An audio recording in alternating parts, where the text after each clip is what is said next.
Hey, what's happening, y'all? I wanted you all to hear from one of the students of the course, and he's a good guy. We had a conversation last week, and our software crashed, so he's having this conversation with me a second time. But hey, Nick, why don't you give a shout out and tell everybody who you are and what you're about, man? Yeah, what's up, guys? My name's Nick, and yeah, I'm from Pennsylvania. I'm 22, and uh, yeah, just took this course, and got offered the opportunity to have a conversation with Ryan, so I took the chance that I got. Awesome, man. Now, you know, Nick was part of the original core who went through the course. He actually went through it with a number of guys, but I just wanted to ask you, and this is for those people who haven't gone through the course and they're curious about maybe what you learned. But since taking the course, how has your approach to dating changed, man?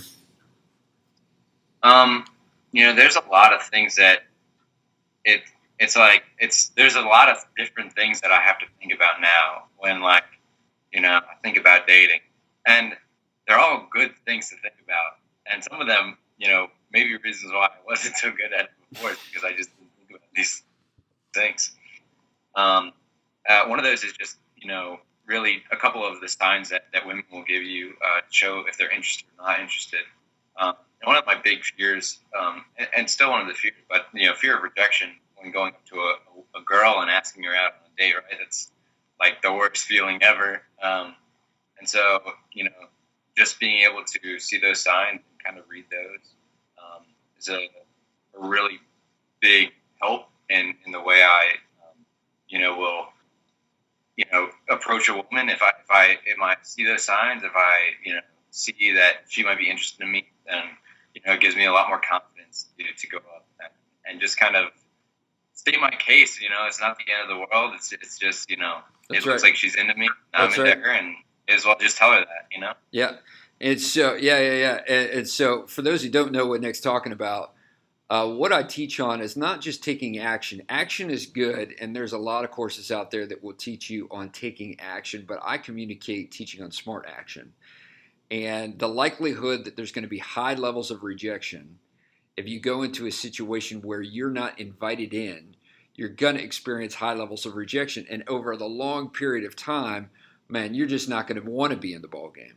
So the question is, how are you interacting with someone in order to read whether or not she is inviting you in to go to a deeper space, go to another level, or whether or not she's opening herself up to you, for you to ask her out, for you to get to know her on a deeper level. And it really is. I hear from a lot of guys that it really is kind of having inside information when you know this.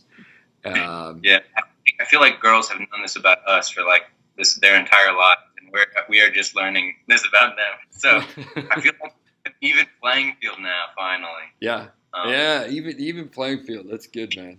Um, one okay, of one so, of the other things what? I kind of do I too is just in the very beginning you talk about like how to make yourself like attractive and like a better man, Differentiated. right? And so for a long time, I always like to just kind of be like when around girls that I liked, I'm like, oh man, I just gotta play it cool and don't talk and just be quiet, play it cool, and that really doesn't like get you out there or get like you noticed. And so one of those things is kind of doing something you're good at and like that you have control over. You talk about the Monopoly story. It's Monopoly, right? It's And Settlers of Catan. Yucatan, Yeah, yeah. yeah.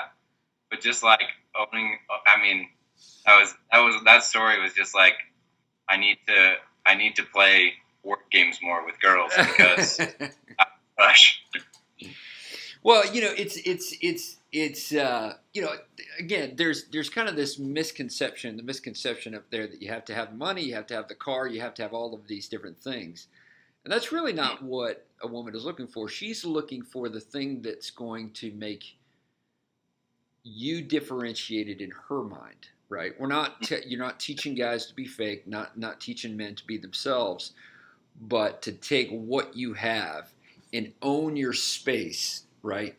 Own your space, confidently know who you are, and when you Yep. project that, what you're doing is you're creating space for somebody else to see that, and that different creating differentiation, taking the action where you know that you're differentiated, and not I think a lot of us just say, well, we have to have this level of confidence, but no one Mhm. really teaches us how to have confidence, and no one teaches us what confidence looks like, and so love the fact that you love that, man. Yeah, That's awesome. it was really good. So in the course is designed to walk someone through the 5 stages of a dating relationship, which is attraction, two people expressing or mutually interested in each other. There's uncertainty, two individuals that are trying to figure out whether or not they're right for each other. You got two different value structures, two different life backgrounds. Then you have an exclusive relationship, right? And then you have an intimate relationship as well as engagement. So the course is designed to progressively walk through the deeper levels of relationship, those 5 stages of relationship. What teachings or videos were most helpful for you, as you went through the course? Yeah, I mean, as a young man, I haven't really had one of those relationships that was like, a year or 2 years long. And so the beginning teachings were really helpful for me, because those are the places that I've seen myself in, and those are the places that I'm in currently. And so I'm not dating anyone right now, and so the attraction one is like kind of where I am right now. Yep. And that's the one that I can like listen to over and over again, and just like, okay, I need to like implement that in what I'm doing now. But also, in my dating life, I've gone through the uncertainty phase and like a little bit of the exclusivity phase. And so those ones, it's just kind of helpful you can check yourself even if you're not in it right now. Yep. Like, to like look at what you did right and what you did wrong, and just kind of like, you go through the 4 horsemen, right? And I was like, oh, oops, like I've done a couple of those in a relationship, and so it's just really good to know like where you are, and kind of the main things that you're gonna struggle with, and to be aware of that, and to know how to see that, and then how to, because when you see it, you can be like, all right, I know it's there, and I know what's happening, and I just need to take a little bit of time and then come back and address the situation. I'm talking about stonewalling. That's what I do. Yeah. I just leave the situation and close myself off, and kind of noticing that and being like, listen, I'm closing myself off right now. I need to take 5 minutes where I can collect myself, collect my thoughts, and then I can come back, and I'd love to finish this conversation. Awesome. I just need 5 minutes. And so that's something that it was like, that's a great idea. Yeah. So there's a lot of guys out there who don't know what we're talking about, but this is basically what Nick is talking about. And dude, you're 22 years old, and the fact that you know this is just straight up awesome, because John Gottman out of Harvard did research, and what they had found through his research is that there's 4 emotional behaviors that destroy relationships, and the 4, the 4 horsemen. I have a couple different teachings on one on the 4 horsemen, and one how to make behavioral changes in the 4 horsemen. But the criticism, the contempt, the stonewalling, and the defensiveness are the combination of those 4 destroy relationships. And the research says that if men, right, can learn to overcome these, the strength of the long-term relationship is just so it's high level. I mean, this is high level emotional intelligence stuff that Nick, as a 22-year-old, has grabbed hold of. Dude, Come on, bro. It's going to set you up for massive success. So just love Yeah. that, man. Just love that. But I guess what was one of the you may have kind of mentioned it, but what's the obvious advantage for going through this course for you, man? Yeah, I mean, I feel like you just mentioned it. 22, and I feel like people have already made the mistakes that I was going to make for me, and so now like I've got this whole thing of all these mistakes that have been made that are like these are mistakes. Don't make them. And like as a 22-year-old, I can just kind of see those things and see like the tripwires and the things that'll ruin your relationship or the pitfalls in relationships and kind of see those as a 22-year-old and know when to stick with the relationship and know when it's just that those trip falls and then know when a relationship really is just not working out and being able to move on. I think that's a huge advantage that this course has offered. Huge advantage. And I would say that look, relationships are everything in life. Relationships with our community, relationship with with our friends, and relationships with our future spouse. Relationships are everything, and investing, watching people go through the course. Guys like Nick, it's really fun to see like you really expressing wisdom because we all make mistakes, right? We all learn from mistakes. In fact, I would say you really can't learn without making mistakes. But when you're able to get your eyes outside of yourself and look at others and say, what have others done poorly? And I don't want to take that into my life. Dude, and what have others done well? What's that again? What have others done well as well? Yeah. Absolutely. And it's funny because we're concentrating a lot on the negatives, but I really harp on the dating equation as well in the course, and taking massive investigative research on what makes her feel special. Do it. Take action. Do it again. Yeah. Right? Don't be an idiot. If it's working, keep doing it. Right? It's really not complicated. Yeah. Do it again. Add chocolate. Right? There are common things that we do that she may not even know she enjoys, but she's going to discover that she enjoys as we explore the relationship more with her. Get rid of fear. Get rid of selfishness. Yeah. So these, there's negative things that we can learn from people who've made mistakes, but as you're saying as well, there's things that we can learn from those who have done it exceptionally well, right? Like our grandpas were doing this stuff long before our grandpas were emotionally bidding way before Facebook, way before social media, way before texting, right? And so these things are massively important for creating and building connection. So, all right, last question for you, or second, maybe I got a few more questions. One of the most common questions that I get from guys is, how do I share my attraction with someone that I'm friends with without making it awkward or ruining the friendship? So we kind of cover this, and I just want to see what you learn. How would you answer it, man? Yeah, so I kind of like what we talked about in the beginning. It's, read the signs.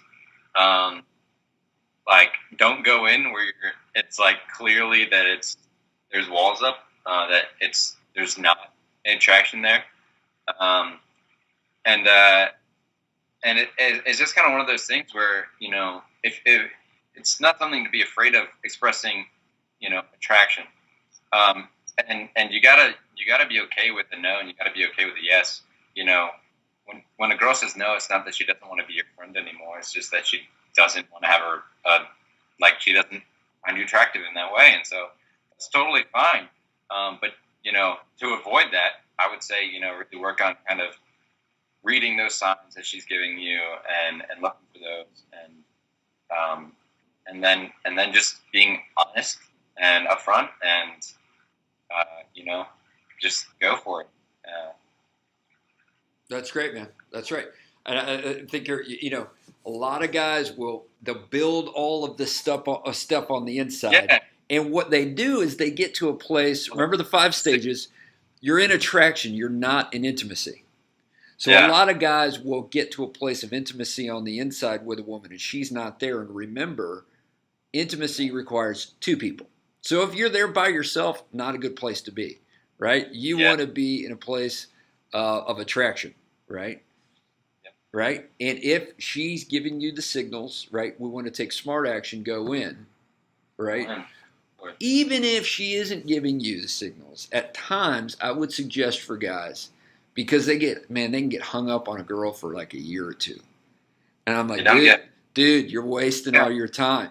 And if that's kind of churning in you and you got to know, it's like high school, Nick. What's that? That was like high school, Nick, man.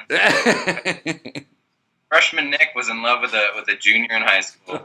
She had a huge crush, and for 2 years, Yeah, I was like, we're gonna end up together. Mind you, in freshman year of high school, I was like 90 pounds, so I was the smallest guy ever. It was like total fantasy world. But yeah, don't get hung up on a girl, man. If you like her and it seems like she likes you, you should just ask her then, or tell her then. You don't have to. I mean, it's kind of an ask, but tell her that you're attracted to her, and then just kind of let it be. Yeah. And if it's not there, I mean, don't spend time fixating on it and for 2 years, and then say something, because then you built it up to something that it isn't. Like, so. Yeah. Man. And oftentimes in that space, remember what we learned from John Gray. John Gray teaches us, if you learn how to confidently express your attraction, not that you want to get married, not that you want to be in a deeper, don't go crazy, but if you learn to confidently express your attraction, many women, I think John Gray says like 70%, will even give you a consideration just because you did it, right? Just because you were bold and expressed your attraction. So yeah. In a good way. Yeah. And if it's a no, right? Yeah, it's a no. And you can't handle rejection, that's usually an indication that we need to work on becoming the better men, becoming men, right? Yep. Because strong men have an internal yes, have an internal no, and what someone else thinks about them isn't going to crush them, right? That's right. Building in on the inside. Last question I got for you, man. And this is, I concentrate on developing better men, right? The nice guys are put in the friend zone, are passive, or bland. The bad guys are using manipulation tactics and usually have some wounding that they're operating out of. The good guys are strong, assertive men who know their value and are giving their value to the community around them. And the better men, and these are the men that I'm looking to build. The better men are the men that never arrive but are always becoming. And in order to become a better man and move yourself into a place of becoming, we need other better men in our lives to help us to get there. And so I want to give you an opportunity. Is there any other men that you want to honor today that have helped you to become a better man? For sure. I mean, you were talking about this thing, and this kind of story popped into my mind. I never actually knew my grandfather. He died before I was born. But you said, our grandfathers have been doing this, this kind of thing for, before we were born, and we're doing it, better than they didn't have Facebook and all that stuff. I thought I've heard the story of how my grandfather and my grandmother met, and I just thought of that story. And they lived in New York City, and they were at a dancing event, like one of those sponsored singles dances, and my grandfather saw my grandmother, and he went up to her and was like, well, And so, he just went up and he was like, "Would you like to dance?" And, started dancing. And she had seen him before. She had his eye on him. She was in the church choir, and he was, help building stuff in the church. Just that construction worker vibe. Using his hands. But as they were dating, she tells the story. She's a twin, it's an identical twin. Wow. And my grandma's like, "So you don't like my sister?" He's like, "No, I don't like your sister. I like you." And it's just like one of those things where it's like, that confident, like you're confident in the attraction you have for the person, and you're pursuing them, and you're not in a relationship with other people. When you reach that exclusivity spot, you're with that person, and so that's just that story came to my mind. So yeah, my Opa Brendel, that's that. I think he's a better man. Come on, man. What was his name one more time? So in German, Opa is grandfather. Okay. And then my last name. Okay. He's Franz. Is his name. He was an immigrant from Germany. All right. Well, come on. Well, Franz, we honor you today, and we thank you. Even though you're not with us, we still thank you for being a better man and going ahead of us younger guys to carve out a path, because we definitely we can't do this life on our own, and there's people that have gone before us and have done it well. So we just honor him today, and that's pretty cool. That's pretty cool. Well, Nick, you got a great future ahead of you, man, and I thank you for your time, and thank you for giving your value, giving your insight, and I'm sure it's going to be helpful to many people, and appreciate your time. Yeah, no problem. Anytime. All right, man. We'll peace out, and I will let you be. All right. See you later. Take care, man.